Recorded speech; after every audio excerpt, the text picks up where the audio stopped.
بسم اللہ الرحمن الرحیم۔ محفل بزم عرفان کے ناظرین السلام علیکم۔ آسمان سے افطاری کا نزول۔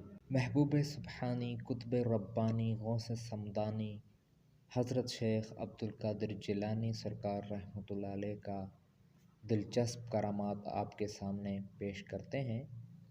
ناظرین، صاحب تفریح الخاطر نے درج فرمایا ہے کہ حضرت محبوب سبحانی، قطب ربانی، غوث سمدانی حضرت شیخ عبدالقادر جیلانی سرکار رحمۃ اللہ علیہ نے ایک مرتبہ 40 دن کا چلہ کاٹا اور ارادہ فرمایا کہ روزہ کی افطاری کے وقت پانی کے سوا دنیا کے کھانے پینے کی چیز میں سے کوئی چیز استعمال نہ کریں گے، یہاں تک کہ اللہ تعالیٰ آسمان سے کھانا نازل فرمائے گا تو اس سے روزہ افطار کریں گے۔ چلہ پورا ہونے میں 2 دن پہلے آپ کے حجرے مبارک کی چھت پھٹی اور اس سے ایک آدمی اندر داخل ہوا جس کے داہنے ہاتھ میں ایک سونے کا برتن تھا جس کی زنجیر بھی سونے کی تھی، اور بائیں ہاتھ میں چاندی کی زنجیر والا چاندی کا برتن تھا۔ یہ دونوں برتن پھلوں سے بھرے ہوئے تھے۔ اس نے آپ کے سامنے دونوں برتن رکھ دیے۔ آپ نے فرمایا، یہ برتن کیسے ہیں؟ اس نے کہا، یہ برتن عالم بالا سے لایا ہوں تاکہ آپ اس سے کچھ نوش فرمائیں۔ آپ نے فرمایا، ان کو اٹھا لیں کیونکہ میرے نانا جان حضور صلی اللہ علیہ وآلہ وسلم نے سونے اور چاندی کے برتنوں میں کھانا حرام فرمایا ہے۔ وہ شخص یہ بات سنتے ہی بھاگ گیا۔ افطاری روزہ کے وقت آسمان سے ایک فرشتہ نازل ہوا جس کے ہاتھ میں کھانے کا بھرا ہوا ایک طباق تھا۔ اس نے کہا، اے غوث اعظم، باری تعالیٰ کی طرف سے یہ آپ کی ضیافت ہے۔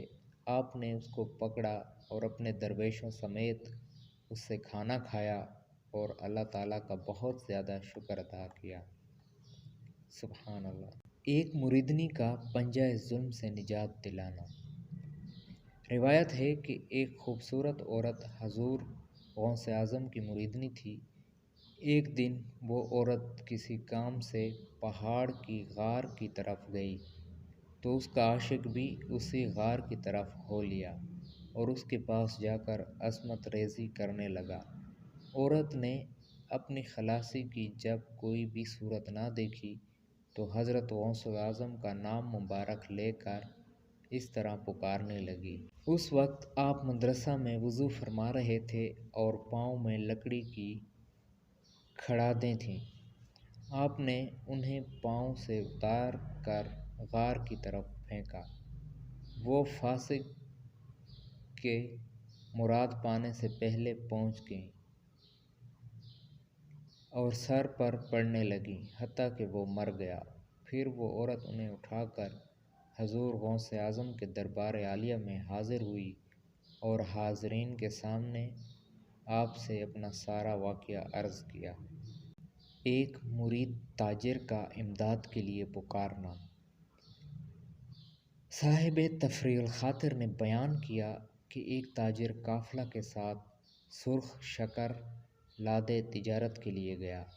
راستہ میں رات کے وقت ان کے اونٹ گم ہو گئے۔ بہت تلاش کرنے پر بھی نہ ملے۔ سخت گھبرایا۔ حضرت محبوب سبحانی کا مرید تھا، اس لیے بلند آواز سے پکارنے لگا، یا سیدی غوث اعظم، میرے اونٹ سامان سمیت غائب ہو گئے۔ اسی اثناء میں دیکھا کہ پہاڑ پر ایک سفید پوش بزرگ کھڑے اپنی آستین سے اپنی طرف اشارہ فرما رہے ہیں، اس طرح کہ جیسے اپنی طرف بلا رہے ہیں۔ جب میں اس طرف گیا تو اشارہ کرنے والے کو وہاں غائب پایا اور اونٹ سامان سمیت اس مکان سے دستیاب مل گئے۔ منصب ولایت پر غوث اعظم کی مہر۔ روایت ہے کہ حضرت شاہ ہاشم سرکار رحمۃ اللہ علیہ نے اپنے رسالہ میں اس طرح درج کیا ہے کہ جب باری تعالیٰ اپنے کسی بندے کو ولی بنانا چاہتا ہے تو حکم فرماتا ہے کہ اسے میرے پیارے حبیب حضور صلی اللہ علیہ وآلہ وسلم کے دربار میں حاضر کیا جائے۔